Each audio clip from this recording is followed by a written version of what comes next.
இருந்தாலும் தமையந்திக்கு இந்த நிலைமை வந்திருக்க கூடாது. தமையந்தியை யாரோ காதலிச்சு ஏமாத்திருக்காங்க. போலீஸ்ல கம்ப்ளைண்ட் பண்ண என்ன? போலீஸ்காரங்களா நம்ம ஊருக்குள்ள வரக்கூடாது.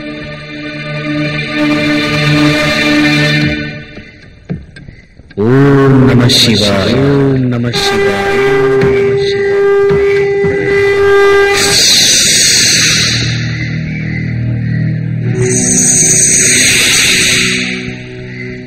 எல்லாம் அவன் செய்யும்.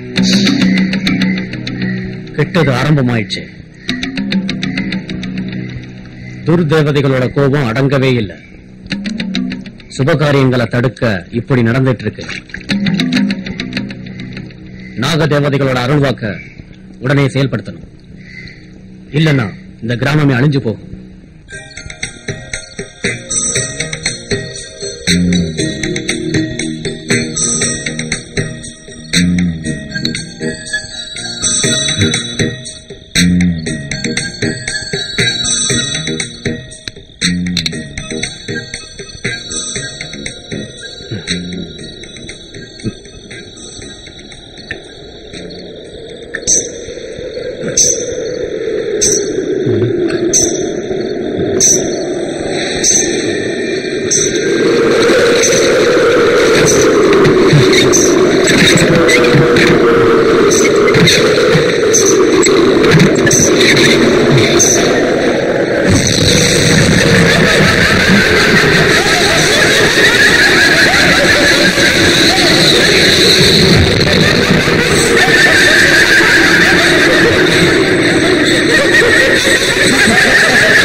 கவலைப்படாத. இதெல்லாம் சுப லட்சணத்தோட அறிகுறிதான். சுவாமி, என்ன ஆசீர்வாதம் பண்ணுங்க.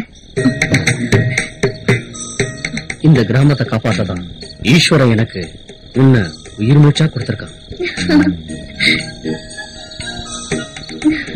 நமக்கு ஒரு புது வாழ்க்கை ஆரம்பிக்குது.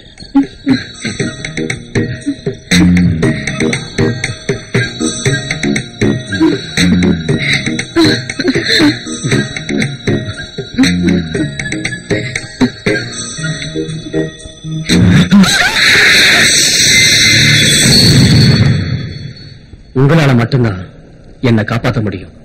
அந்த பிசாசை அழிக்க உங்களாலதான் முடியும். என்னை காப்பாத்துங்க. தெய்வ மந்திரங்களையே ஓடக்கி வச்சவனா சாத்தானோட ராஜ்யத்தை உருவாக்க காலத்தை அர்ப்பணிச்சு என் ஆயுளெல்லாம் அந்த பிரம்மனுக்கே சவால் விட்டேன். இனி நான் ஒரு வாய்ப்பை தேர்ந்தெடுக்கிறேன். குள்ளுமலை சாத்தானே, எனக்கு சக்தியை கொடு.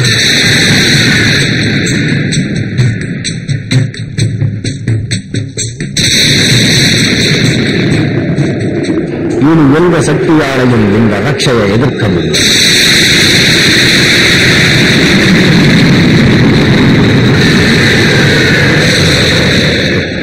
நீங்க தப்பா நினைக்கலன்னு நான் ஒண்ணு கேட்கலாமா? இந்த ரட்சை எனக்கு கொடுத்ததுக்கு கைமாற நான் என்ன செய்யணும்? வேண்டாம். பிரதிபலன் எதிர்பார்த்து இதை நான் பண்றேன். உன்னை பிடிச்சிருக்கு. எனக்கு உன்னை ரொம்ப பிடிச்சிருக்கு. சாத்தானோட ராஜ்யம் வலிமை பெறணும்னா வர்ற பௌர்ணமி அன்னைக்கு சாத்தானுக்கு நரபலி கொடுக்கணும். அதுக்கப்புறம் உன் பிரார்த்தனையால நீ இடுற கட்டளைகள் எல்லாம் உன் விருப்பம் போல சுபிட்சமா தைரியமாயிரு. அது உன்னால நிச்சயம் முடியும். சாத்தானோட தலைமகனா நீதான் இருப்ப.